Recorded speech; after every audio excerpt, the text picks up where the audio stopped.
Okay, one true story.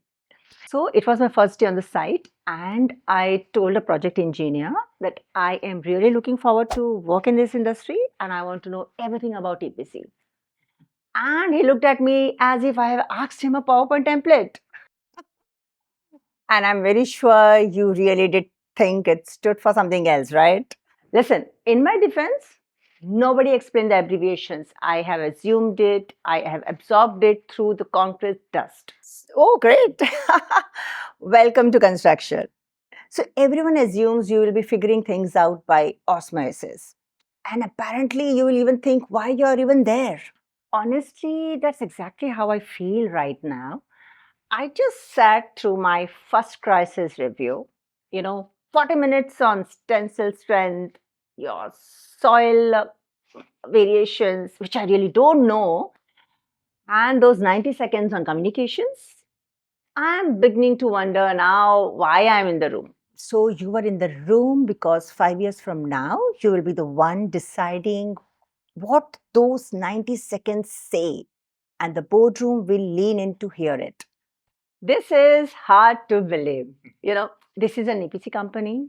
We pour concrete, we raise structures, we sign contracts, which are worth thousands and thousands of crores. Okay. Communications here really looks to me like decorative. That's the myth every engineer believes on day one. And it's the same myth every communications head spends a career undoing. So, decorative things can be removed without consequences. You try removing communication from an EPC business and see what happens at the first safety incident, the first protest outside the project site, or the first client call during a crisis. So, you want to tell me it's damage control? That's where most people notice it first, but it ends somewhere very different. So, 5 years from now, you will know that communication isn't just a press release after the crane goes down. It's the relationship with your clients, with your communities. You build this thing far before the ground was even broken. So, it's the safety culture so clearly understood internally that no press release is needed in the first place. But it still sounds more like engineering than the messaging which we used to do in communication.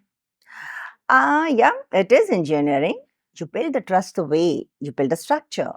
The load is carried across many small, deliberate connections. Employees who repeat the company's purpose because they believe in it. Clients who return because they trust you. And regulators who already know your story before they ask the question.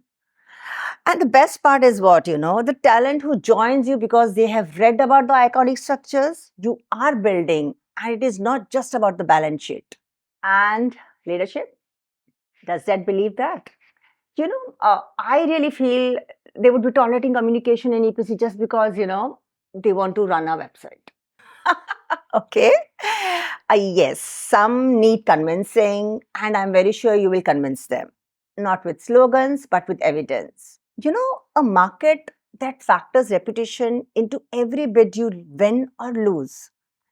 A workforce that performs differently when it understands why the project matters, and mainly the media landscape, that starts writing your narrative the moment you stop writing it yourself. But 5 years feels very far away. And from where I'm sitting, I feel like it isn't a leap. It's the same site, built one layer at a time. So you will write the policy which nobody asked for until the day everyone needs it. And you're going to definitely sit in rooms you weren't invited until that you will be the reason that the meeting starts on time. And you will discover that every engineer in this company is already a storyteller.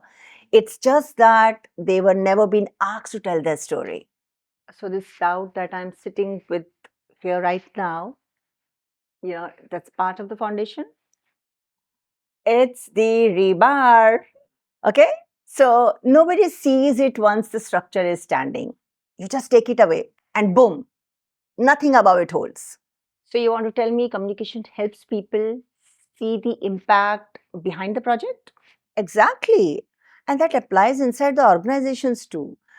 Some of the most important communication happens is internally in the organization, helping leaders have difficult conversations, creating transparency, giving people the confidence to ask questions, and mostly helping employees understand where the organization is going and why, and celebrating the good moments too. Absolutely. Milestones matters, achievements matter, people matter, and communication is there during difficult moments. And it's also there to celebrate progress, recognize contributions, remind people how far they have come. So, now listening to you, I feel like communication, sits behind almost everything. It does. Definitely it does. Most people notice the finished projects, but very few notice the conversations that help make it possible. So, if you could just send that one lesson back to me right now in this room, what it would be? Uh, let's give two dimensions to it. Communications is about much more than managing informations. It's about helping people understand why something really matters. Because if nobody tells the story, many people will only see concrete and steel. And the second thing, which I would say is structures don't fail only because of bad concrete. Sometimes they lose support because nobody explained clearly and very early why they really mattered. So I would say here's the lesson. Don't treat communication as an announcement after the work is done. Treat it as a part of the work itself. Build it from the first drawing and don't bolt it on the ribbon cutting. So build the story with the same discipline. You build the structure and it will definitely outlast both. Perfect. Thanks